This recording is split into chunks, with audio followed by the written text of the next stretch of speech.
Free audio post-production by alphonic.com. Jerry Garcia never wanted to be the leader. He was the reluctant heart of the Grateful Dead, the quiet, bearded guitar wizard who could take a song and stretch it into an all-night cosmic journey. But whether he liked it or not, the band revolved around him, and the counterculture-founded soundtrack in his hands. Garcia was a profoundly complicated dude, a devoted family guy who cherished his children, yet locked in a lifetime battle with addiction that ultimately claimed his life in 1995. He was equal parts dreamer and self-destroyer, a walking contradiction who somehow made that tension beautiful. What defined Jerry most was his restless creativity. The Grateful Dead was never enough. He dove into bluegrass, funk, jazz, avant-garde with a rotating cast of side projects, from Old and In the Way to the Jerry Garcia Band. Always chasing a new sound, always chasing a new collaboration, and a new way to express the inexpressible. He wasn't just a rock star, he was a music explorer who treated every stage like the uncharted territory that it was. Today, his spirit lives on in every jam band that refuses to play a song the same way twice. In the Americana revival, and in generations of artists who understand that music isn't always about perfection. It's about the journey, the risk, and the willingness to get lost so the audience can find something unexpected. Jerry Garcia, the counterculture icon, reluctant leader, family man, addict, and eternal innovator, here on the Prisoners of Rock and Roll.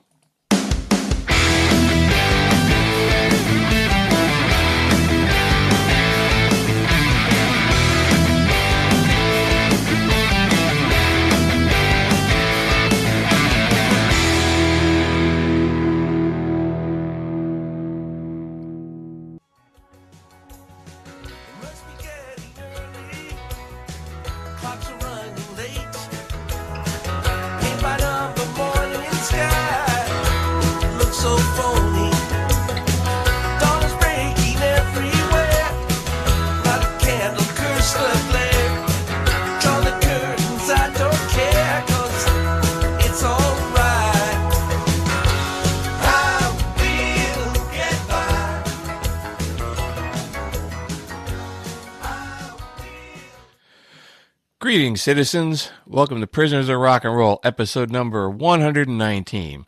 My name is Bruce Kramer. I'm the faithful and loyal sidekick to the man that I am so glad to introduce to you now. I call him my co-host, but he's the star of the show, the main attraction, the man who's been coming up with show topics for 5.5 years. He's the show's leadoff hitter, cleanup hitter, ace, and closer, all rolled up into one all-star package. I'm just trying to come up with more baseball analogies to go with the intro music.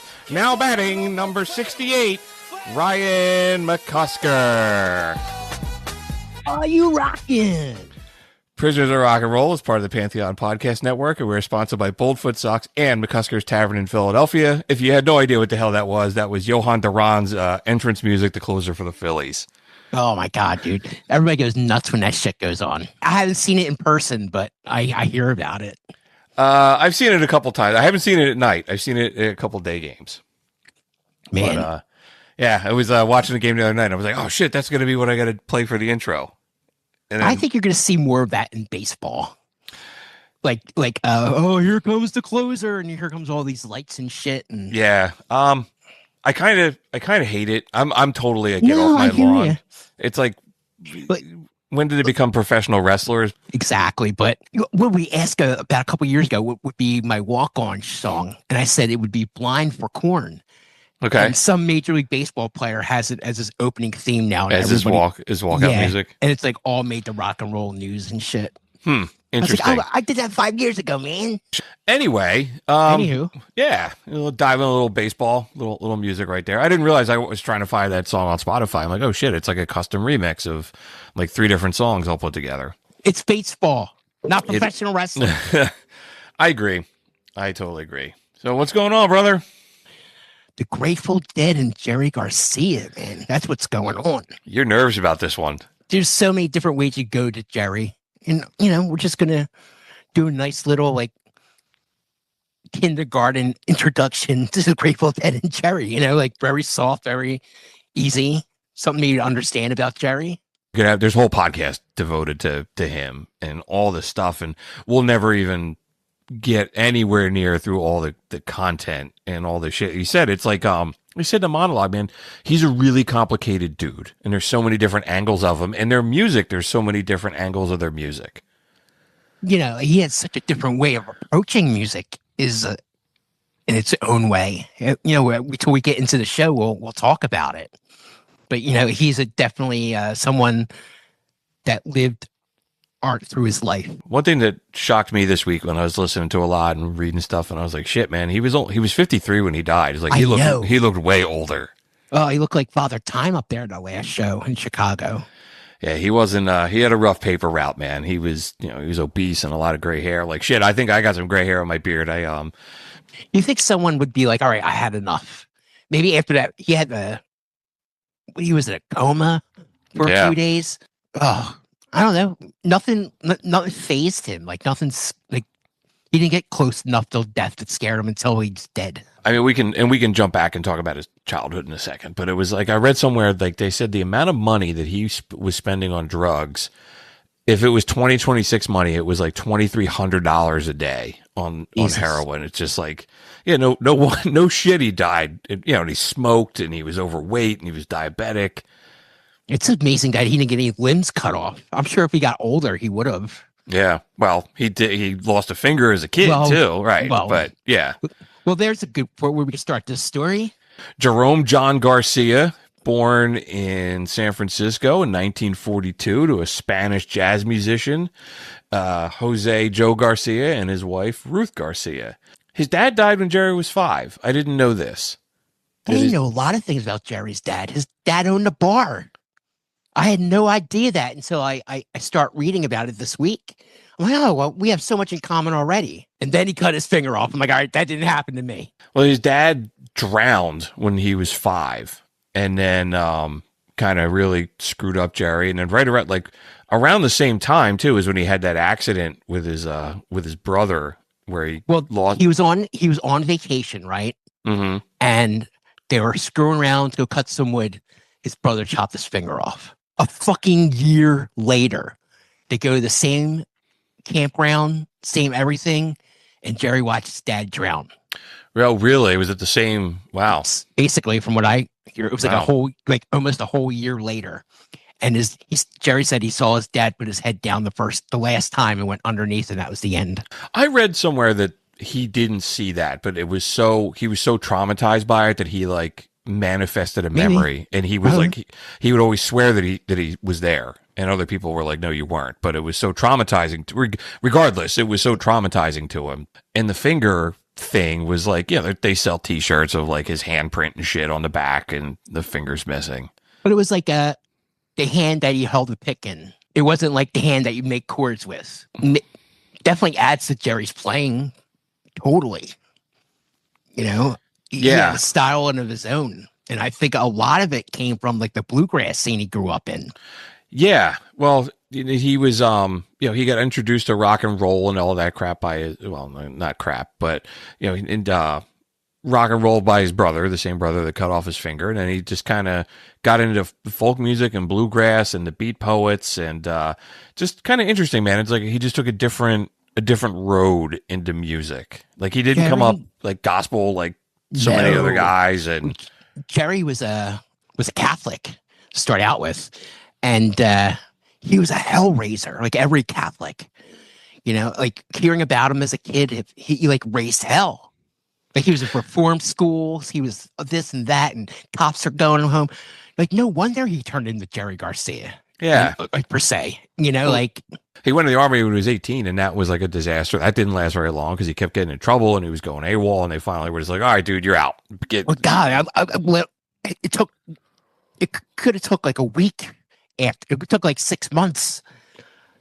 Like they're like, we're gonna straighten you out. And like, no, you're not. And then they just no, you're not. The army was just like, we're good. We got other things to hold of you. Right. Uncle Sam, it's who I am. And then like a little bit later after that, he got in a real bad car accident too. Oh, he was a fucking daredevil, man. Him and like 4 guys, a friend, were like drinking and driving, and it was someone almost got killed or somebody died. I don't know. Yeah, no, Jerry went through the windshield and somehow didn't die. But he said that was kind of like a like an oh shit moment for him, like time to be a little introspective and be like, all right, dude, maybe I should kind of get my act together here a little bit because I don't know how many chances the man is going to give you to avoid dying like that. I think it just gave him a death wish. He's like, I could do anything. Yeah, well, you know, it's shit. He's 20 something then. You know, everybody thinks they're invincible then and does stupid shit. But then it was like just a couple years later that he started, you know, well, he also worked in a record store too. So you got that going for you too. Another he worked parallel. at record stores. He worked at music stores. He gave lessons. He was just part of that whole community before it was San Francisco, whatever it was, before it was the Haight-Ashbury. And he learned so many different music. He could play so many different instruments too, like you know, the guitar. Obviously, he played the pedal steel and he played the banjo, and yeah, just a lot of different stuff. And he then started with a what was it first called?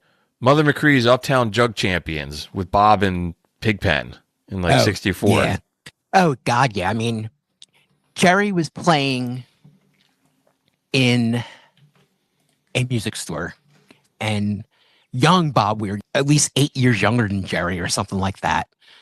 And it's New Year's Eve, and Bob is walking in the alleyway and hears someone playing in the music store. So but Bob goes into the store and there's Jerry. And he's like, oh, you know, hey, I play guitar too. And, you know, I guess Jerry became his older brother kind of thing, you know, and they're just jamming. And next thing you know, Pigpen, he was like, we should make an electric blues band. Rock and roll was still kind of like Chuck Berry kind of thing, you know, and the blues was what the real thing was, with the, you know, the real gritty thing was the blues. And that's what you know, they were the Warlocks, and they played like standings at like pizza places, and, you know, any place like McCusker's or something like that, you know, they were like a little cover band doing their thing. And then they had to change the name because the Warlocks were, I've heard it was ZZ Top's name originally, or was the Velvet Underground's name originally. So there was another band called the Warlocks. I did hear it was the Underground. Huh. I haven't thought about it in a while. And they had to change it, and they decided to, you know, they just pulled open the friggin' dictionary and stuck their finger in it, and that's where it landed. And they were like, that sounds cool. What kind of dictionary that was? That wasn't like the fucking Encyclopedia Britannica. I didn't have that in my notes. I had that they randomly opened a dictionary and came across the word Grateful Dead. I don't know what dictionary it was. From what I understand, what the Grateful Dead word means is like celebrating someone that passed, which is beautiful. But it was a real cosmic thing. Like, they're like sitting around smoking hash. They open the fucking book and he puts his finger down. It says the Grateful Dead. And everyone, ooh. Some of the guys hated it. They didn't like it. Once that fucking paycheck came in, they fucking, well, right. I don't think they ever saw any paycheck. But, you know, I don't like any of the bands. It has to grow on you, you know, a name for the band. You know, they're probably bummed they couldn't use the Warlocks. They probably thought they were like a biker gang, you know? I think the Grateful Dead too, man. Like, if you don't know shit about music and you hear that, you know, like the Grateful Dead, and you see like the skull on it, the lightning bolt, and you put the music on, you're like, what is this? Dude, that was what my dad did. He thought the Grateful Dead was a heavy metal band. Like that, you know, my dad was not into hippie music at all. And I start wearing their shit and listening to their music. He's like, I thought they were a heavy metal band. I'm like, no, dude. Far from it. Complete opposite. Well, what's your tune, man? Yeah, dude. What do you want to play? There's so much by them. So I tried to kind of break down. First, we'll just play some Dead for some famous songs out there. I think his most known song is a song called Ripple off the American Beauty album.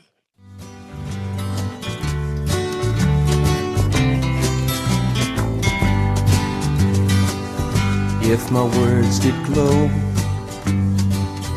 with the gold of sunshine, and my tunes were played on the harp unstrung, would you hear my voice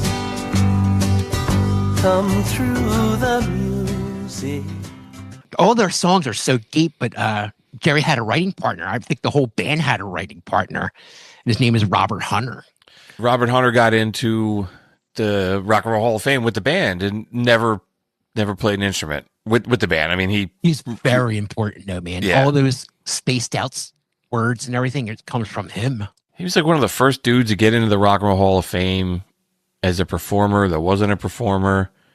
I forget the whole thing. I know he released some of his own stuff, but it's not very good. No, it is good. I've seen him when the Dead were after Jerry, they were called the Other Ones, and he played the intermission, and it was fucking awesome. Really? Yeah, Okay. dude, it was fucking amazing. You know, Okay. So I think it's about the band's about ready to happen, and they need some help to put the show on. So they go to their friends and they look around. And they look around and they see their crew and it's their friends, like Ramrod and Bear and all these guys. And they develop their whole life to help the band continue, to put their show on. Like Bear Oswald, he was famously known to make all the acid that, that made in the 60s. He made the acid that Jimi Hendrix wrote Purple Haze about. But he also came up with like this whole sound quality thing that he start making productions of concert sound to what they use to today.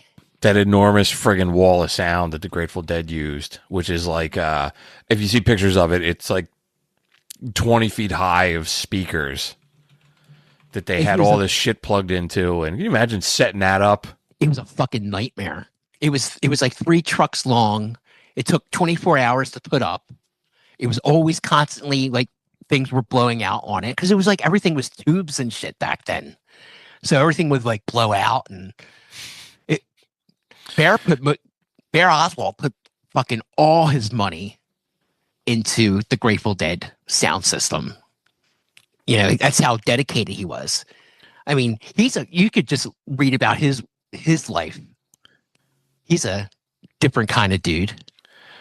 Yeah, like just more of the counterculture stuff. And the Dead are one of the few bands that were like, the names of the hangers on. They're not hangers on, but you know what I mean. Like they're not in the band, but they're around the band. There wasn't many of them. They were like a fucking cult. They were totally a cult. They didn't like interact with anybody else out of their circle that wasn't in the Haight Ashbury circle. I mean, the wall of sound was only used for like a year, but it became such a part of their thing that they were, dudes are rolling in with this truck with like 600 friggin' speakers on it. And I mean, it's really not that far from like, you think about when like the Beatles were playing and they really couldn't play because there was no sound system. You couldn't hear them and shit. And the Dead show up like, with this enormous friggin' like 600 speakers. I look at it and say, was it worth it? Was it worth all the trouble, headache and shit? It's so big. They would have different versions of it. The outside version and the inside version. But every one of them was a fucking nightmare. They're not like a very loud band. So it's like, you really need all that. But there's a lot, yes. It doesn't mean anything about being loud. It's about hearing different instruments. And that's what they were talking about. It's like Phil Lesh had this fucking bass cabinet that was futuristic, even for now terms. Like it was like 5 stories high. His line of amps, and Jerry had like these other amps. It was just they were trying not to be loud, but to separate each instrument and have it isolated. Totally get that. They said it used like 28,000 watts of electricity. It was some like, you can imagine they turn it on, you could see like all the lights in the neighborhood like dimming and shit like that, like when Clark Griswold turns on all the Christmas lights outside of his house. Let me read this. It says, The Grateful Dead wall sound was a massive 70-ton, 100-foot wide sound system designed in 1974 by Oswald Bear Stanley to provide distortion-free, high-fidelity sound to large audiences. So Bear Oswald was like the future of like festival hearing things, like something like what Live Aid needed, the Grateful Dead was doing. It's pretty cutting edge, man, for that era too. It was groundbreaking. And here's this fucking acid guru that bends time with his mind. Fucking comes up with this whole internet way of hearing each piece in the band. Well, and acid too is how they became so synonymous with counterculture, right? Because they're in the Haight-Ashbury district of San Francisco, and they became the house band. I mean, we're jumping to like the mid 60s, but like, they're the house band at Ken Casey's, the acid tests, and they're playing every night in this house, and everybody's doing the electric Kool-Aid and all this other kind of shit. Well, that was like the Merry Pranksters, like Ken Keasley and those dudes.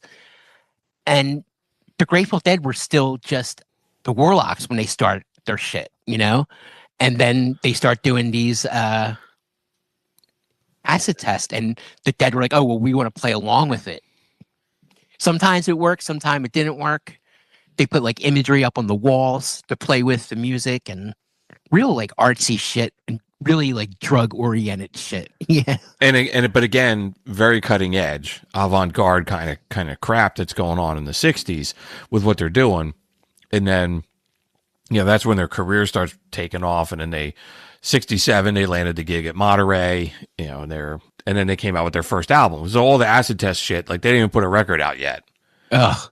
That first record was a nightmare. They just went in there. They went into the fucking recording studio and wanted to learn everything. They spent billions of dollars to learn how the studio works. Like they would be over budget and they didn't give a shit. Just doing their thing. Yeah. What album was that? Let's see. What's the first record? I'm like looking up the. Yeah, I get their discography.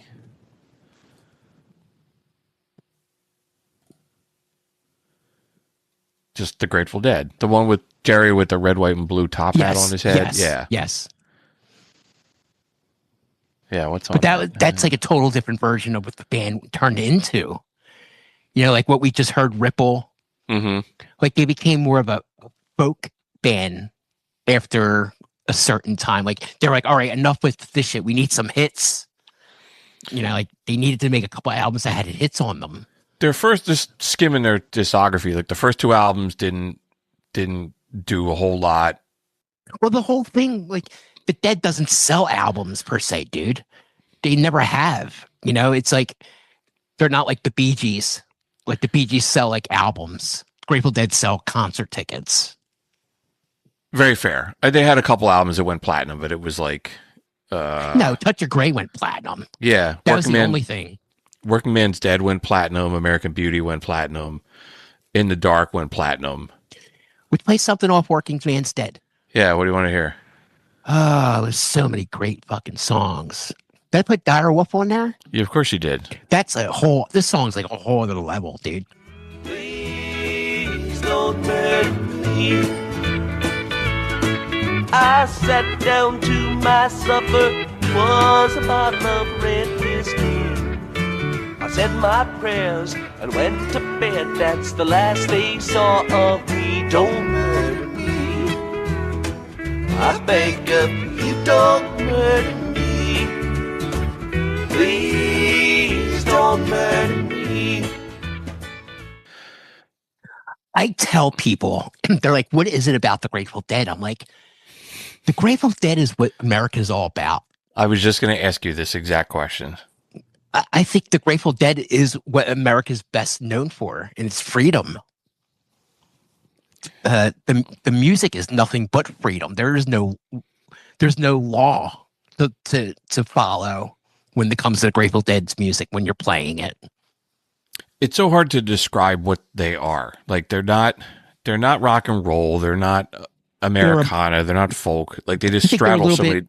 They're a little bit of all what American music is. A little bit of bluegrass, a little bit of country, a little bit of rock and roll, a little bit of jazz, a little bit of gospel, a little bit, it's just, I think that's what they are. They define what American music is just as much as the Beach Boys do.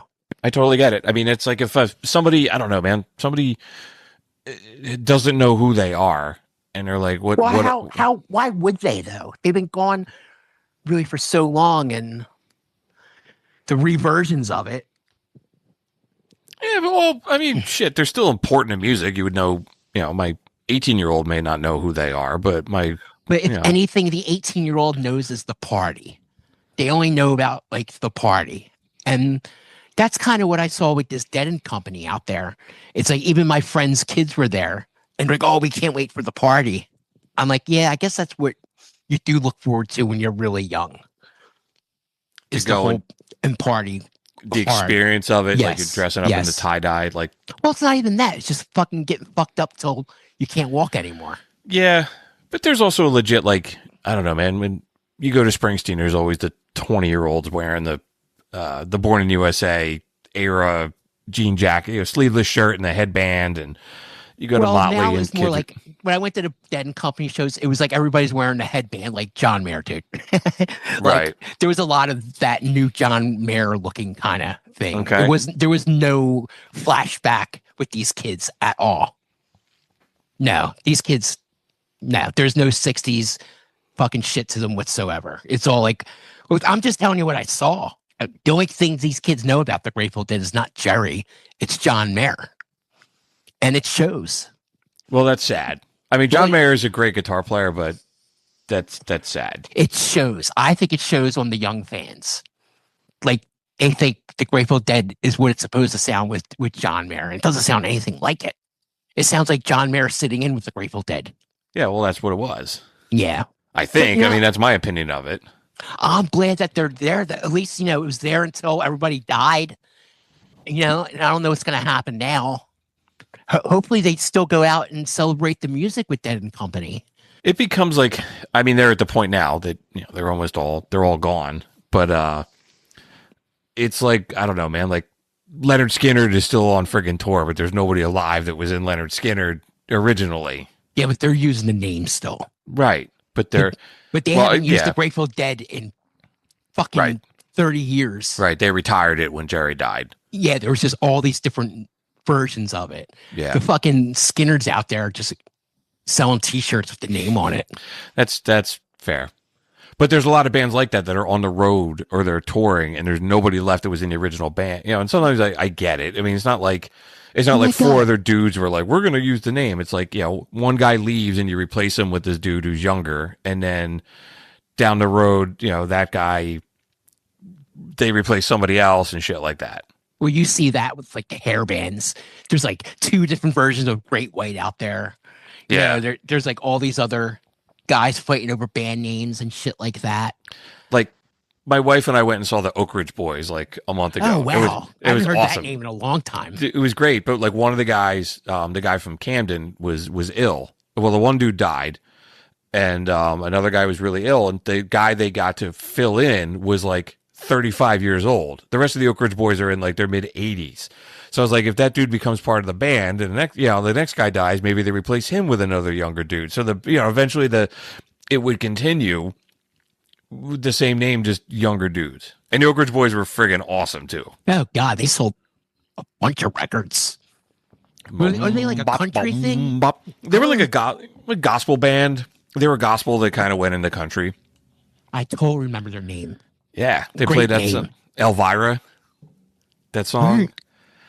I remember their name. I don't remember the hits. Yeah, they had like 3 kind of crossover hits. But anyway, I think one of the if the Dead had big hits besides Touch of Grey, it was definitely Be a Friend of the Devil. When you think it's like one of the most popular songs, I think so. I mean, I'm not an enormous Dead fan. I'm a pretty casual person with it. There's a handful of songs like that I know. Like I was out working in my yard this afternoon before the show, and I was listening to the playlist, and some of the stuff was like, yeah, I get it, and some of it just you got to be in a certain spot to like listen to their music. Yeah. But yeah, I think Friend of the Devil, Casey Jones, they're not they weren't top 10 hits like Touch of Grey, but there were songs that most people know. We can play some Friend of the Devil. Here you go. I get home before daylight, just might get some sleep tonight. Ran into the depot, baby, loaned me 20 bills. Spent the night in Utah in a cave up in the hills. set out and running, but I take my time. A friend of the devil is a friend of mine. I get home before daylight, just might get some sleep tonight. Can you like appreciate the country fact of what they are, dude? Oh yeah, absolutely. I appreciate their music. I've never been like an enormous jam band, but like person, how but... they just put all kinds of music into their music. You know, you definitely hear steel guitar on that. You hear like all these different other country acts, but you don't think as the Grateful Dead as a country act.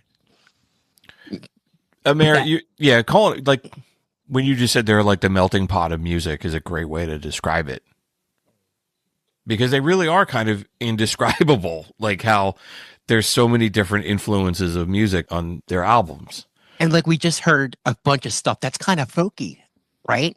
But then there's this whole other fucking side of the Dead that's really on a different level. Can you play the beginning of Shakedown Street for me? I didn't put it on our... Yeah, dude. It's just such a different kind of thing. Yeah, sure. This is like something what they evolved into besides the country thing. So now it's 70-something and the fucking hippie move is done. So now the Grateful Dead, it's the 70s and disco and cocaine and all this fucking shit is going through.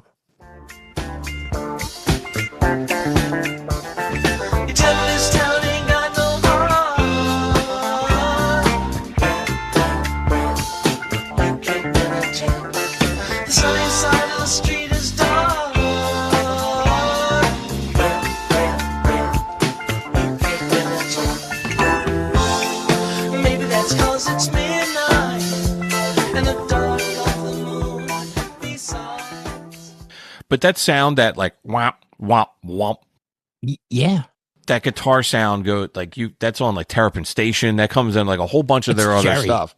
You hear other bands do it, and they like totally rip Jerry off. You know, I think there's the whole scene ripped that fucking wah pedal thing he's using. But it definitely has a fucking certain sound for it. You know, how about Scarlet Begonias? You know that one? Of course I do. I fucking, who covered that back in the day? Was it Sublime? Let's play the Dead version, and when we come out of it, I'll have it. I'll figure it out.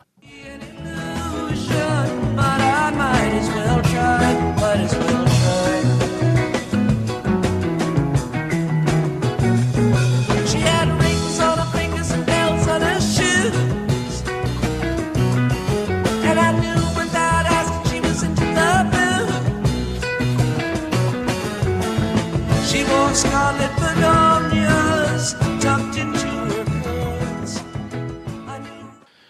God, I think that's like a great pop song. It's just, it's fucking 7 minutes long. Sublime did cover it. Jimmy Buffett covered it. Ugh. It was on 40 Ounces of Freedom.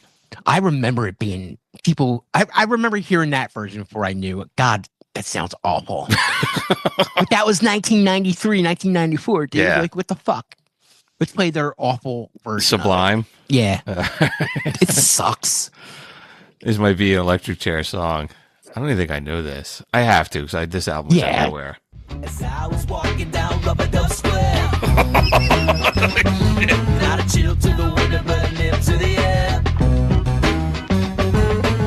From another direction, she was caught in my eye. It could be an illusion, but I might as well try. Okay, dude, that's... I'm saying that version was way more known than the Grateful Dead version in the 90s. That was not good. I don't remember that at all.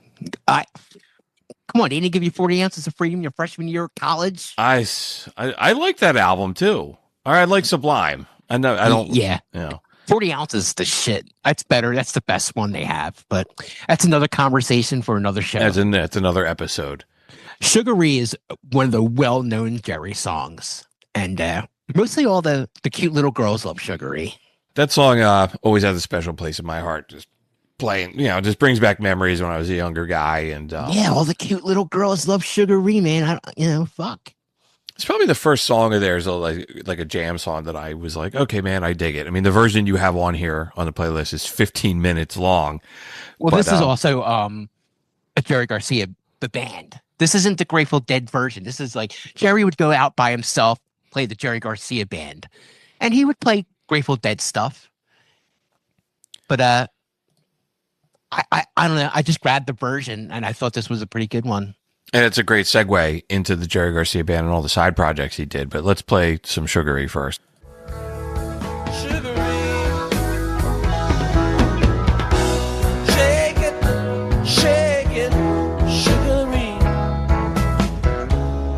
Don't tell 'em you know me. Shake it, sugary. Just don't tell 'em you know me.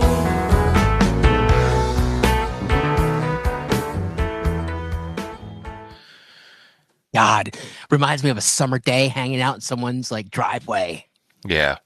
You know, it just, dude, summer's coming, man.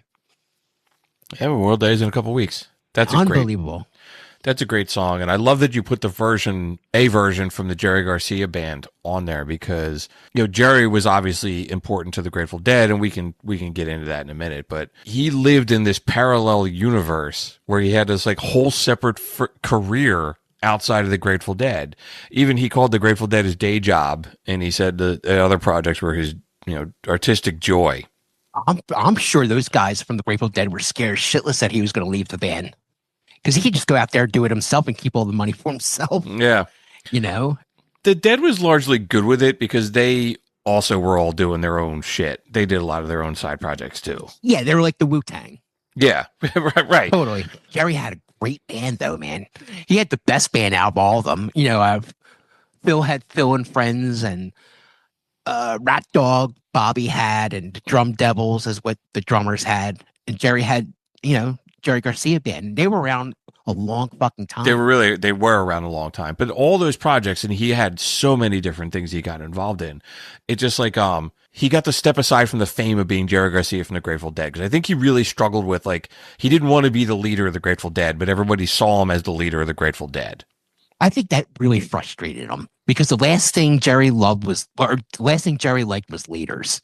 Yeah. There's that whole time, with the Grateful Dead thing got so fucking big. And I think it was the MTV generation that fucked it all up, So now you're out there, it's 1987, and they're already bringing 20,000 people in, And now you got Touch of Grey, and all the MTV fucking motherfuckers are showing up. Yeah, Which is just no. You're right, but you're right, and it's interesting because we talk so much on the show about how important MTV is in getting other bands to success, and this was almost like the Dead held their nose and were like, okay, we'll make a video, and it's a cool video. Yeah, it was. Thank God that video, because I knew who they were when I was a young dude. I recognized the Steal Your Face at a young age. It was neat. It was a cool video. It was dated looking on purpose with the puppets, with the strings. Going back to some of Jerry's side projects, it was also he had so many of those different things that he could do, and it just let him be completely different than the Dead. I mean, the Dead has Americana and jazz and all that bluegrass stuff, but it was if he wanted to really, really, really dive into that with a different sound with one of those side projects, he was able to do it. And there's stuff that I've never gotten into some of the stuff. Well, dude, we could just peel back the whole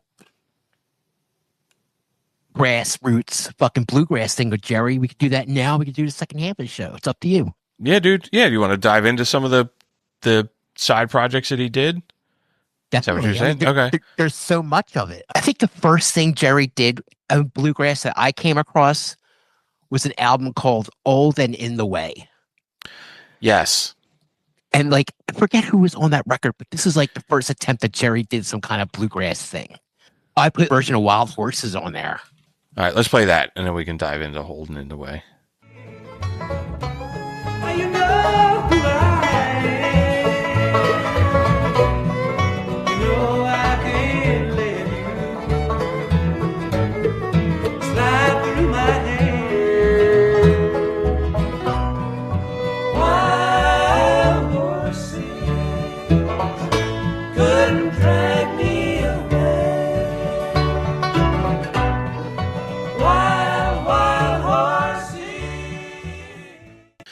That's some Americana I shit think right there. I think just like bluegrass represents Americana all the way. Like Bluegrass doesn't get enough, like it doesn't get mentioned enough in the importance of the evolution of music. I think as music got electric, things got smaller with like that kind of music. I don't know. Yeah. Now there's a music venue in southern New Jersey that every Saturday night they have like bluegrass music and stuff like that. It's cool. My wife and I gone to a couple shows. The Olden in a Way, I was like 73, 74. That band came out, one of his his bluegrass projects, and the guy playing the mandolin was David Grisman, and that he was a collaborator with Jerry for a long time. And did a bunch it was like, yo, God, the influence that he had on Jerry's playing. Like in the 90s, they did a lot of stuff. Remember, like they put out that kids album together. Not Jerry, for kids, not just for kids. Yeah.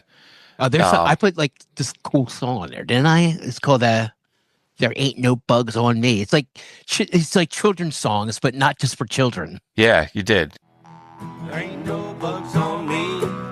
There may be bugs on some new mugs, but there ain't no bugs on me. Well, the junior bug comes in the month of June. The lightning bug comes in May. Bed bug comes just any old time, but ain't not going to stay. Oh, there ain't no bugs on me. There ain't no bugs on me. There may be bugs on the rest of you mugs, but there ain't no bugs on me. I know. Jerry had no limits, man. He was so playful. Of course, he played like children's songs. Love a song that has the Jews harp on it too. Like doing, doing. You don't hear enough of that in music anymore. That's some hillbilly shit right there. One of the best Grisham stories is Jerry did a session one night or a weekend. Let's say they did a weekend stand in an apartment. They had the 4-track going, whatever. Fucking pizza guy comes over, fucking order pizza. He's sitting around. He's like, holy shit, it's Jerry Garcia. And holy shit, they're recording. Holy shit, nobody's looking. Fucking takes the tape and fucking jets. For thousands of years, it was for thousands of years, it was like the pizza tapes. It was called the pizza tapes. Okay. And it was out forever on bootleg. And then they finally had it like in the 90s. They put it on a professional recording. I put something on. I put Amazing Grace on from it. It's something so cool. It's like a microphone set up in a party and these guys are jamming. That saved a wretch like me. I once was lost, but now I'm found. Was blind, but now I see.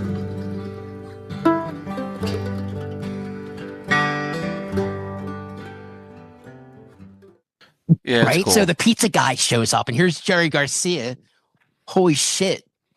And all the pizza delivery men are honest dudes, you know what I mean? Right, of course. Because we're all I've done it in my life, we're a bunch of shady dudes, right? So they fucking take this recording and swiped it. And it became this underground thing, and then they finally put it out, released. Yeah.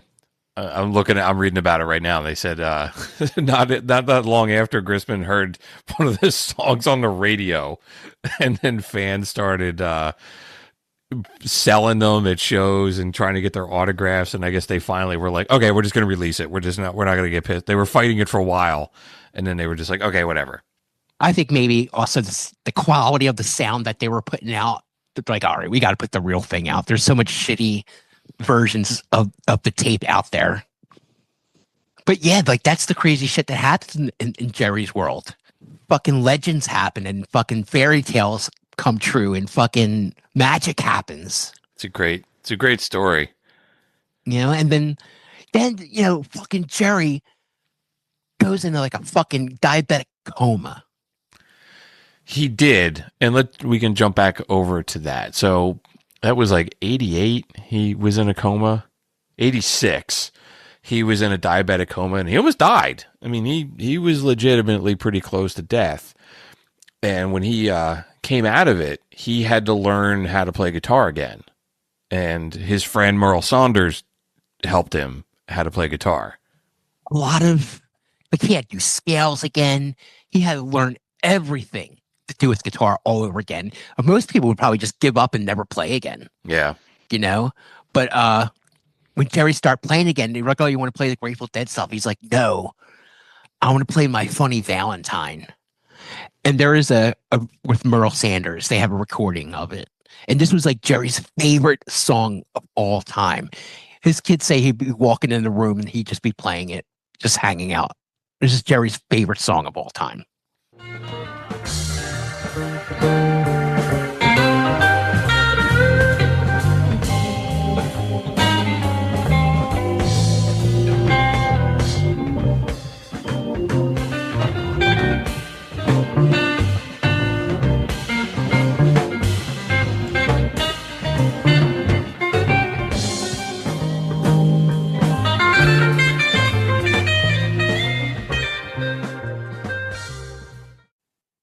You know, a lot of people call Jerry's playing noodling.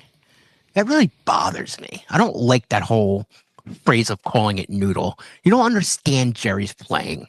It's the last thing it is, it's fucking noodling. If anything, it reminds me of how Miles Davis plays his trumpet. Like note for note, not just chords. When Jerry came out of a coma, I think he had a different way of looking at music, especially like he learned how to play differently, maybe picked up like new habits that he never knew how to do before. So I think the jazz thing opened up for him world a little bit more. I mean, Funny Valentine, that's not a rock and roll song at all, dude. That's a jazz traditional. Miles Davis whole album named it My Funny Valentine. And that's the only thing I know of it besides Jerry. But you know, that's how talented Jerry was. There was no limit to his playing. I like the stuff that he did with Merle Saunders a lot. I did some of my favorite work that Jerry put out. And that record is great. That whole live album is fucking great. And he always said that like Merle taught him like straight music, like more like you can do your jamming, but it's more traditional, like harmonies traditional, and yeah. He said it taught me to play more straight music rooted in tradition, harmony, and structure. I think Jerry like passed those guys musically in the Grateful Dead after a certain time. Like those dudes were great fucking musicians, especially Phil Lesh. But here's like this whole other world of musicians that Jerry can play with. I bet those guys in the Dead were scared as shit he was going to go start another band. You know what I mean? Like, fuck. Well, it's interesting. I think a lot of the shit that he was doing too, he was doing a lot of these gigs and playing all the time because he needed the money for drugs. He did. I was gonna say, you know, he said, oh, they should have just brought Jerry off the road at the end of it. But no, he would have just got another band and went out and did it until he would got money for drugs, you know. But we'll talk about the second half of the show. Are we at the part to move into the second half of the show and take a break? I think so, dude. Yeah, I think so too, man. We're covering a lot of ground. All right, let's take a break and we'll be right back. Stick around. Prisoners of Rock and Roll is sponsored by McCusker's Tavern at 17th and Shunk Streets in Philadelphia. There's something for everyone on the beer list and the jukebox at McCusker's. It's minutes from the sports stadiums in Philly, making it a great place to stop by for a few drinks before or after a concert or a game. Come see for yourself why everyone from Philadelphia Magazine to Playboy has called it one of the best dive bars in the city. Visit them at 17th and Shunk Streets in Philadelphia or on Facebook. That's McCusker's Tavern.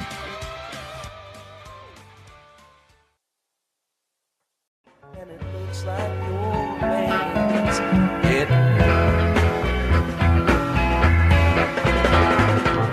tumble down the shack in Bigfoot Canyon. Snowed so hard that the roof caved in. Delilah Jones went to meet her God, and the old man never was the same again.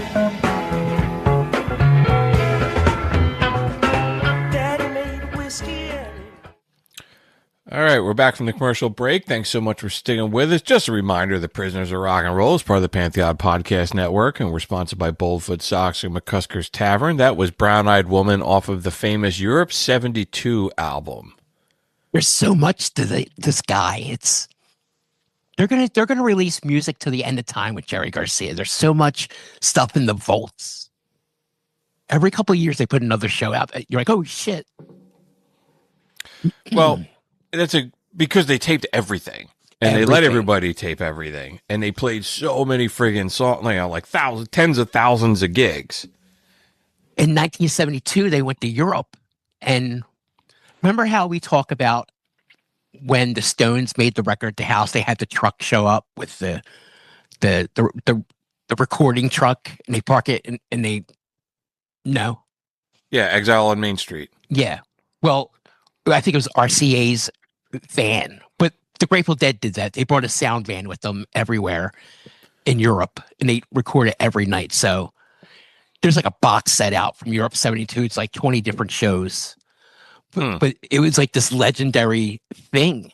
And one of the most known songs on the original Europe 72 is The Morning Dew, and how magical and fucking amazing it is, and transcending. Could we listen to a little bit? Of course. We get towards the end.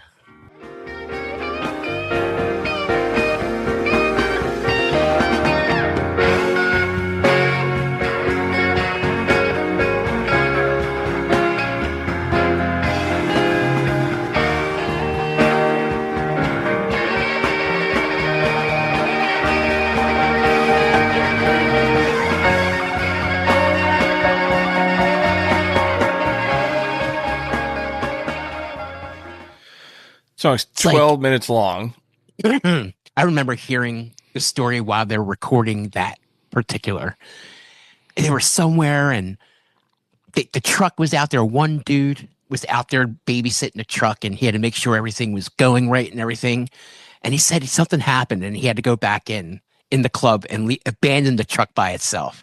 And he gets up there, and they're playing that, and he fixes the microphone, and like all of a sudden he said, this glow came over Jerry, and just that moment happened. And he's like, I couldn't go back to the truck. He's like, I abandoned it. He's like, imagine if it didn't record, something went wrong and it didn't record. You know, if the guy was like, fuck this, I've been here all this whole tour, I didn't see any of this. I'm standing here watching the end of Morning Dew. And it was like chaos or whatever happening in the truck, and Jerry looks at him and he's like, oh, you know what you're doing, right? You're not in the truck. You're not supposed to be here. But then the guy say went back and everything was rolling well. But he said watching Jerry do that solo is just transcending in this a different universe. And you hear it. Yeah, I was thinking as that was playing, I was like, that would be good. Like, when I got my camper out somewhere and I'm sitting in the woods with a beer by a fire and a late night and just kind of zoning out, listening to that. Well, yeah, but that's what it's for, to be out in to have peace. That's what, to be peaceful within. And that's what the Grateful Dead music is about. Not to rev you up, not to like do what other bands do for you, but, to put you in a good place that I think only they can do with music, man. They're one of a kind, often very copied. But I think that what you just said, like they're not there to rev you up, they're there to chill you out, was why it was hard for me to get into them. Like even in my 20s and my 30s, it just wasn't my jam. As I've gotten older, I'm still not like a diehard fan, but I'll dive into some of their stuff more now that I've gotten older. Finding it more, maybe more, I can speak for myself, not other Deadheads. Like, I'm such a music nerd.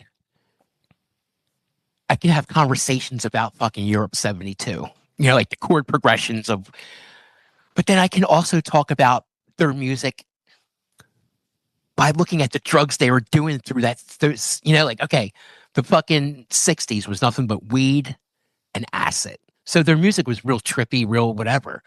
And then in the 70s, cocaine was everywhere. It just fucking boom in the 70s. And then closer to the 80s, everybody started freebasing. So everything's a little bit more faster. Everything's a little bit more fucking going, go, go, go, go. And then the fucking heroin years came in and everything was mysterious. So you think you can hear their whatever I can. drugs they I were know doing? I can. Right? Really? I know I can. Okay. I've had conversations about it. But these are things that deadheads don't have anything else to talk about. It's like, oh, well, how about the drugs influencing their playing? And I was like, whoa, well, that's something I never. I was, I was talking about my buddy Rich, DJ Richie Rich at the bar, and I had this he doesn't know anything about the Grateful Dead, and I said, this is what I found out new, and I never thought about it. He was like, that's crazy.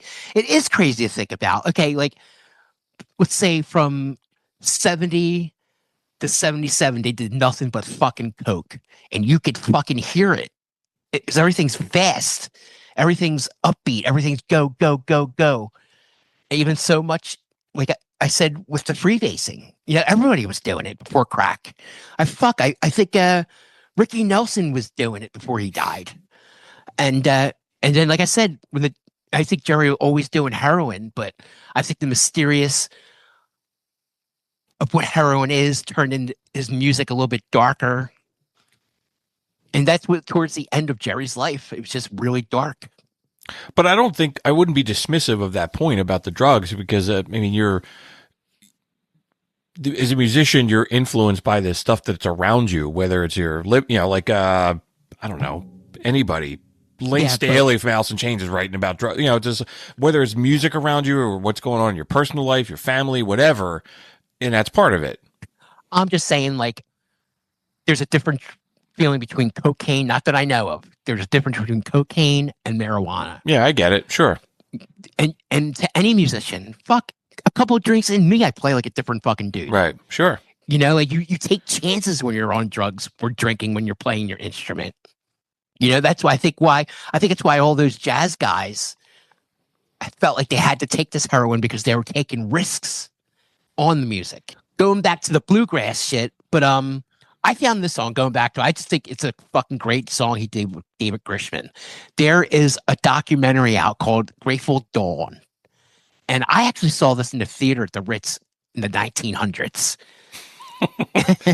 And this is this is a song, like a sailor song, like from the sea, like a sailor's.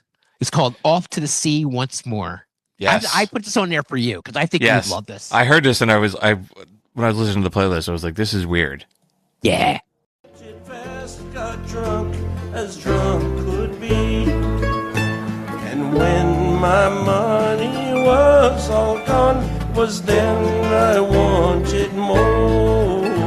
But a man must be blind to make up his mind to go to sea once more.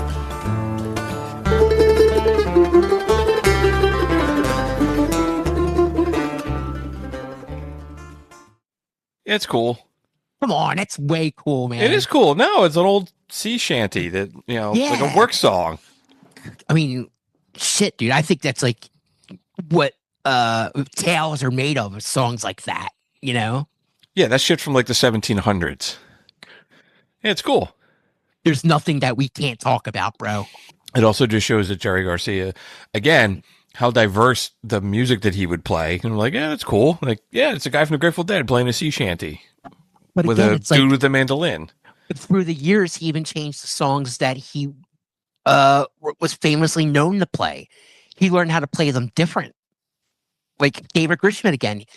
Jerry did a version. We did listen to A Friend of the Devil earlier, but listen to this version, the bluegrass version, how he like reinvented the song once again. I get home before daylight, just might get some sleep tonight.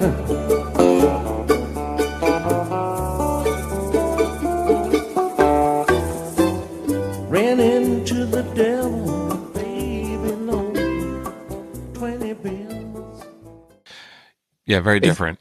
Right? And which is pretty interesting. David Grisham plays on the original version too. I didn't know that till I was doing research this week. It was like he was in the studio and from the scene, Jerry knew him, and you listen to it, the real version, it's way deep in there and it's a big part of the song.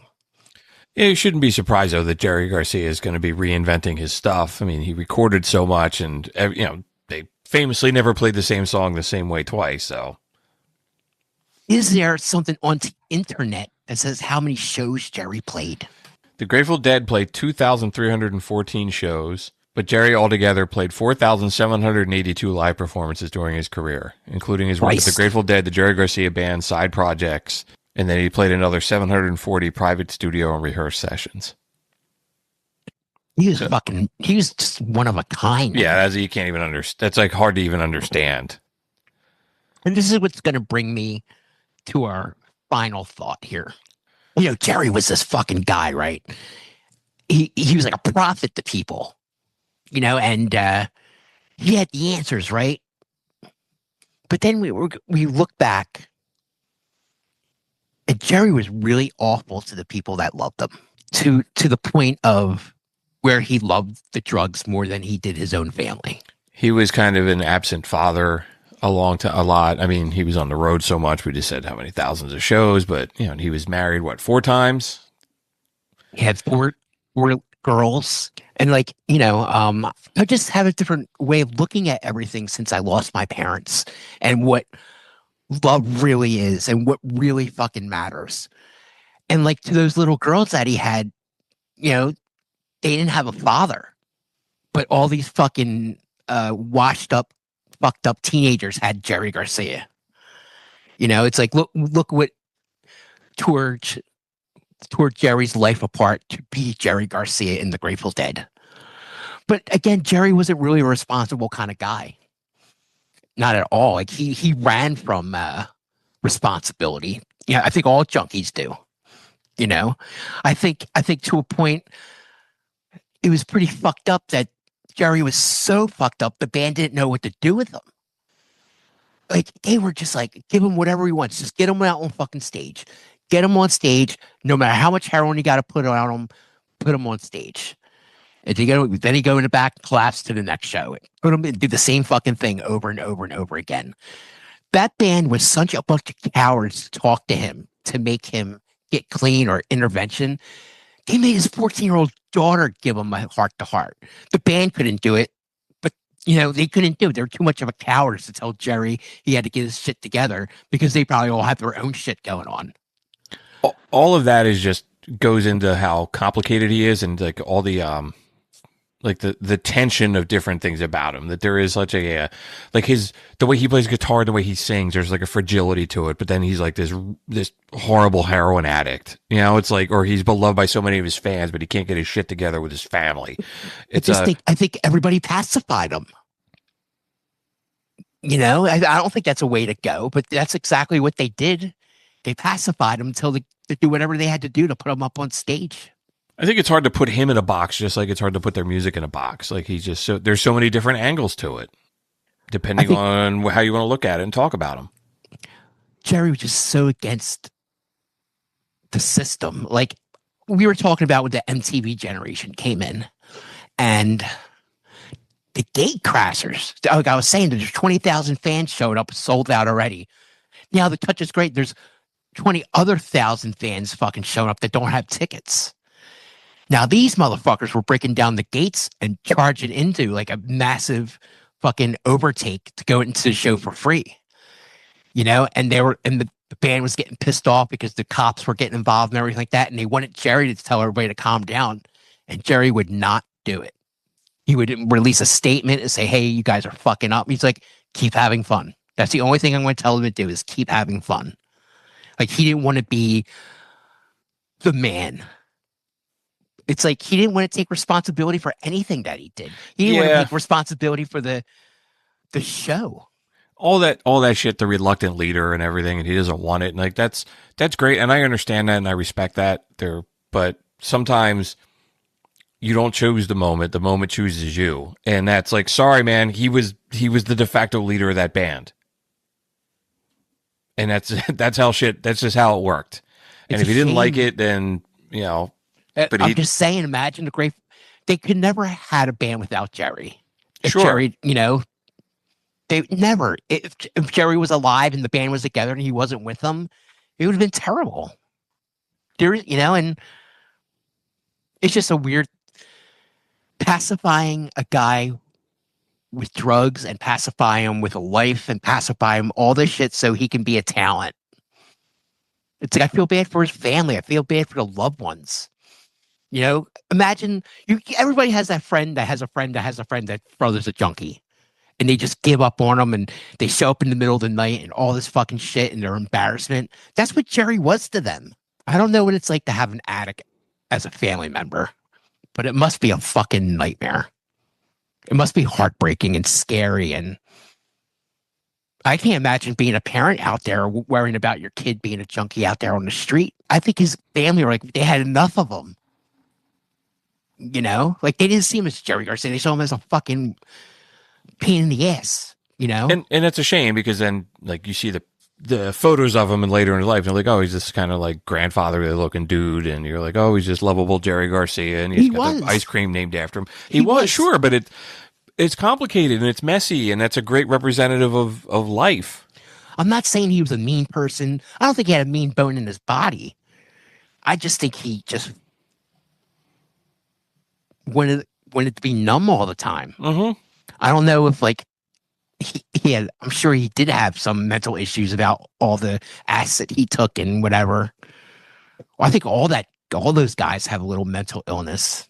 Yeah, but you know what too, man? Like, it doesn't mean it, like, you don't get to just say, fuck it, I don't want the responsibility. You know, like when you have kids, man, it's like, it's not about you anymore. That's what Jerry did. I know it is, but it doesn't make it right. Like, he didn't take any responsibility. The kids are taking responsibility for him to get him off of drugs. It's just that I love Jerry, but I don't see him like everybody sees him as a prophet, especially as older as I get and getting ready for this show. I just think about the people that I love and I miss. And I just think about Jerry's kids and Jerry's family and Jerry, all the shit that Jerry put his family through to become Jerry Garcia, part of the Grateful Dead. Something's bigger than the universe. And how he dealt with it, I guess that's the only way he knew how to deal with it, was to fucking disappear in drugs. It's complicated. And he was a complicated dude. You know, and he also, like, he had such a, like a hunger to do creative shit. Like, whether it was the Grateful Dead or he was doing all these other side projects. I mean, like, we didn't even get into it, but he did all that art and he was like painting and he was like the learning curve, dude. I mean, God, remember his ties were big back in the day? Yeah. I had one of his ties. I think I still have one of his ties, actually. I was going to wear it today for the show, and I'm wearing a sleeveless Motley Crue t-shirt. But there was just a lot of, like, all those hippies became yuppies. And the yuppies bought everything. Dude, the Grateful Dead's like Kiss. They got their fucking thing on everything. I don't think they have a casket, but the Grateful Dead has their licensing for everything. Golf balls, fucking jackets, like soap. Oh, yeah, dude. It's like, I mean, they're an enormous economy. Like, Grateful Dead Incorporated is this enormous business. It's amazing. Yeah. It's and to finish this all up, just, dude, the greatest thing that can come out of America is something like the Grateful Dead.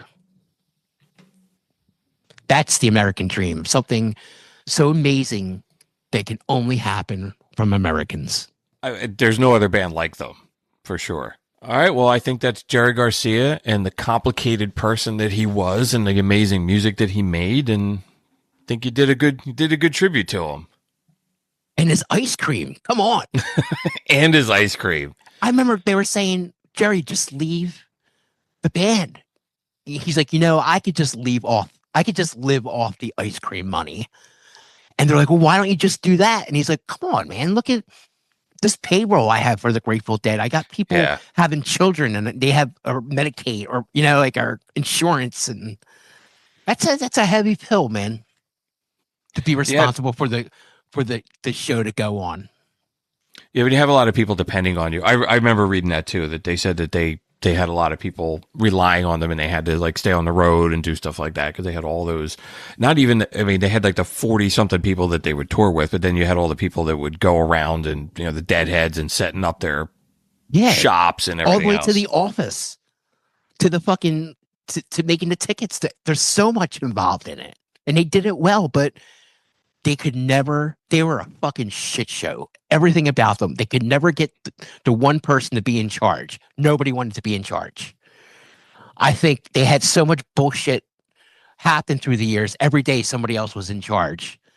And then when the roadie came up was the greatest, he's like, you know who's in charge? The situation is in charge. The bus tires broke.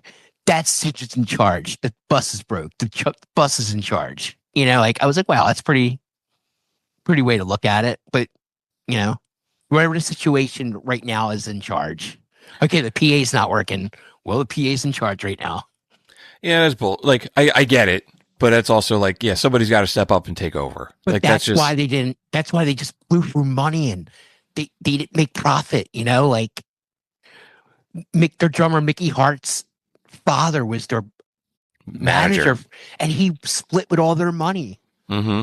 Like that's how they're fucking doing drugs and shit, not even looking at the money. And this guy's like, how can I not take from these dudes? But that whole thing, like that nobody was in charge, and they like that they get put on a pedestal for that. And it's also like, hey man, like you got to grow up a little bit and manage your shit. Hey man, if you want to be in rock and roll, there's no room to grow up. Yep, I guess. Yeah, I guess that's older. why I never made it, dude. Right. That's why you're sitting here doing the show with me instead of touring with all over the country. No, I'll just criticize everybody else's music. Yeah, of course. That's what we do. That's what I do best. Yes. All right. Let's go to the back end of the show. Second thoughts. We got a shit ton of YouTube comments on the Rock and Roll Hall of Fame episode. So we've been putting little clips of on YouTube every day for like 2 weeks. Dan Gonzalez 3505 was talking about the Sade deserved to be in the Rock and Roll Hall of Fame. He said if Sade says she's heavy metal, then she's friggin' heavy metal. Duh, she's Sade. Nice. Why don't you know this? Nice. And I said it's fair. We had some conversation around the Wu-Tang Clan. We said, does the Wu-Tang Clan deserve to be in the Rock and Roll Hall of Fame? K-Switch said no. What? And Barghast94 said they're a great group, but they're not rock and roll adjacent. They do not deserve to be in. They're everything about punk rock. They're all punk rock. What the fuck? These people don't even know what they're talking about. That's right. Wu-Tang is the biggest punk rock band ever fucking lived. The fuck? And when we sent I Hate Everything About You to the Electric Chair, Shelly Coop 6 on YouTube said, hey, if that song is good enough for Wayne Campbell and Ed O'Neill and Wayne's World, that it belongs in my playlist. And I forgot that song was in Wayne's World. So, very fair. So, whatever happened to Mike Myers? Is he still in the basement doing Wayne's World? Yeah, probably. I bet he's, who cares? Yeah. And then, this is great. So we got an email from Glenn from Australia. Wow. I sent this to you yesterday. Good day, boys. My name is Glenn, and I live on the north coast of the New South Wales, Australia, in an area called Port Stephens. I'm a big Kiss fan, and my favorite Australian band is Airborne. I don't do social media, so this is why I'm contacting you via email.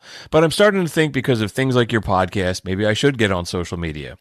I discovered you guys about 12 months ago, and I've been slowly going through your back catalog. I just listened to your Johnny Cash episode, and then straight after, I listened to the playlist. Wow.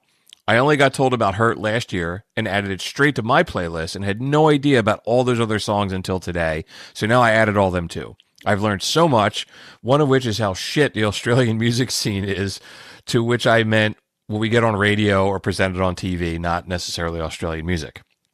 By the way, your 1991 The Greatest Year in Music History, you were talking about Chrissy Amphlett from the Divinals, who sang I Touch Myself. I never got to see the Divinals live, but I've heard stories about Chrissy, that naughty girl. And as a young bloke, if you didn't get a tingle in your nether regions after seeing the I Touch Myself video, you're not a male. Cheers. Love the podcast, Glenn. Glenn, I hope you're rocking down under, brother. As a young bloke, I didn't get... That's an awful... I don't care what country you come from. That chick gave you the tinkles in your pants. I agree. Male or female. She was that sexy. I agree. And absolutely love, man. I wrote him back last night. I was like, dude, it's so great to hear from somebody on the other end of the world. I gave him some thoughts on music. He did clarify. I was like, I think I've listened to the band Airborne before, but I'm not sure. I said I would check him out. I was like, dude, you got some good music. You got AC/DC and you got... What was that teenager band? What was that teenager band? Silverchair. Oh, Silverchair, yeah. Silverchair. They're like the Nirvana of fucking Australia. He said, just to clarify, he's like, he meant that like mainstream music that they play on the radio is garbage, but there's some good stuff. And he gave us his address. So I'm going to mail him some stickers. I have no idea how long it's going to friggin' take stickers to get there, but he said he'll spread the word. So I'll throw a stack of them in the post, as they say. How the fuck did they find us, dude? I love it. God. We're worldwide, man. We got Omar last week from India, and now we're getting Glenn from Australia. I love it. And it's not the first email we've gotten from Australia. I know. Amazing. Mr. Worldwide, music news. I got two things in music news. One was this is kind of obscure, but the 80s band the Bullet Boys. You sent me this. Mark Torian from the Bullet Boys is in the news for the first time in like 30 years, but not for anything good. According to Metal Sludge magazine or website and social media, Mark is the landlord. And a tenant videoed him walking through one of his properties and complaining about how the tenants have been keeping the place. And the tenant got really mad and called him a washed up rock star. And it was this whole blow up on the internet. And then, that's fucking awesome. just like, his band sucked. The Bullet Boys. Oh, dude, play their song. We're going to put their song on Electric Chair. Okay. That's what we're going to do. Okay. Well, you mentioned it, and then whatever social media web group you tagged us in, somebody was like, if you have done this nice to say about them, don't say it. And I actually thought it was like their manager, but it wasn't. I was like, dude, he did it to himself. Yeah. I was like, listen to my show. We hate awful people. You could be the great, you're a piece of shit. We call it. It's what you are. I just call them the balls and strikes, man. This is the way I see it. And then the other music news was very little selfish, but Social Distortion came out with a new album, and I'm so friggin' happy. It's their first album in 15 years. I listened to it like 10 times on Friday. They're my favorite band outside of Springsteen. I said my favorite band outside of E Street. Listened to it over and over and over again. I'm so glad to hear them back, with some new music, and hopefully it's not 15 years before the next one. I'll play a little bit of one of their songs. They covered Wicked Game from Chris Isaak, which is how's this, man? How's that? It's weird. I was listening to it when I was working Friday, and I heard the opening guitar, and I'm like, that really sounds like Wicked Game from Chris Isaak. And then it was. Now, here's 30 seconds of that.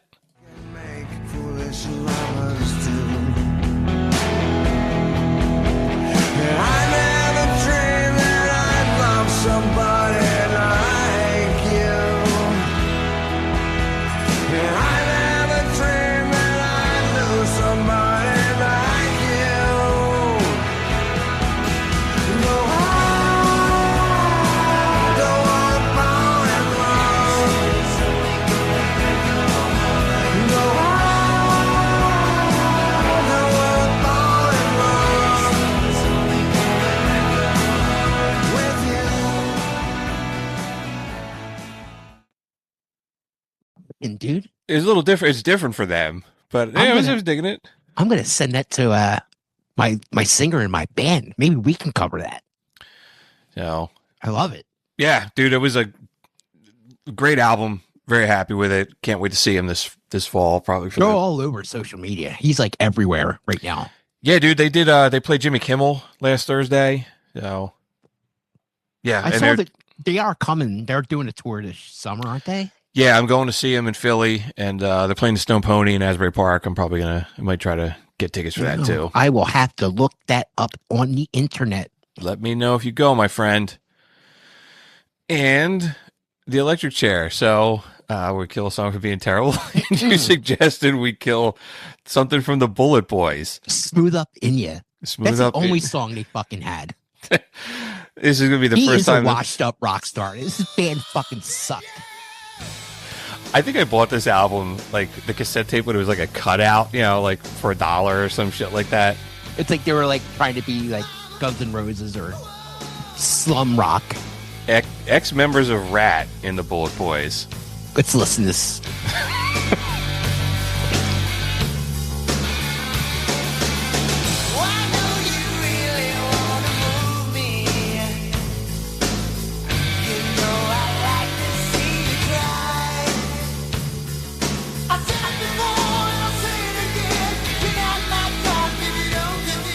Like being a bad person goes a long way in my book. So, yeah, imagine this dude like he's screaming at everybody, like he's your landlord. Like in that voice. Right. Imagine you have an apartment and the guy's yelling at you in the front lawn about everything, and it's just, and you realize who he is. Do you rent the apartment knowing that that's your landlord, or do you have an apartment and then you realize who it was? I don't know. I don't know how many albums Bolt Boy sold, but they have like a platinum album. You think he puts it up in like as a in his house as he rents? He hangs it everywhere he rents. He's like, no, this is like Hard Rock Cafe. It's like $300 more that this record's here. They got 1, 2, 3, 4, 5, 6, 7. They got like 9 albums, man. They put out a lot of music. Well, they independently put it all out. Right. One record came out, and that was the end of that shit. I couldn't name 3 songs by them. Yeah, they're like on the Monsters of Rock cruise. Yeah, playing this one song like 4 times. All right, next to the guys that are Quiet Riot now. Oh, shit. We sentence you to death.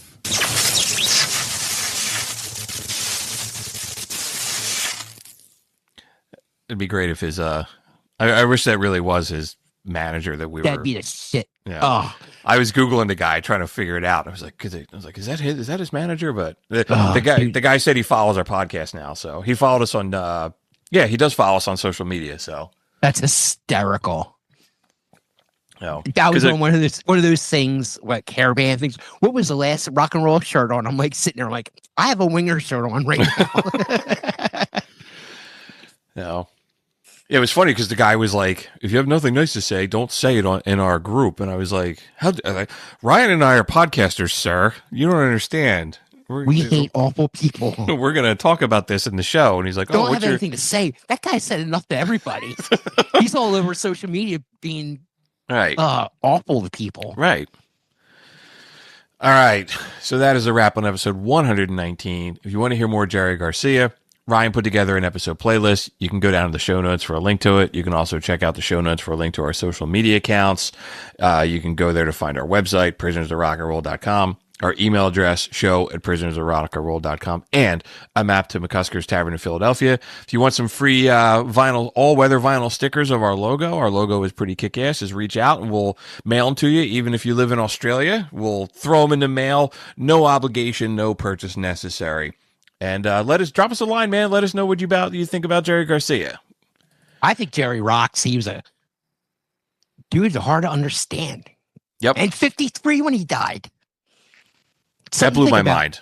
Drugs, baby, drugs. Yeah, that blew my mind when I heard that. And I looked at him, and then I went and looked at myself in the mirror, and I was like, yeah, dude, my beard's going gray, but I'm not. I have a touch of gray, but I'm not that bad. My final thing, Bruce. Yes, sir. Your landlord may be the guy from the Board Boys. But you gotta keep on rocking.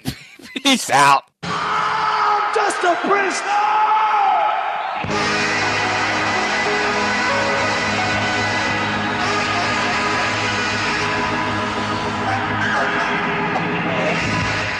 Of rock and roll!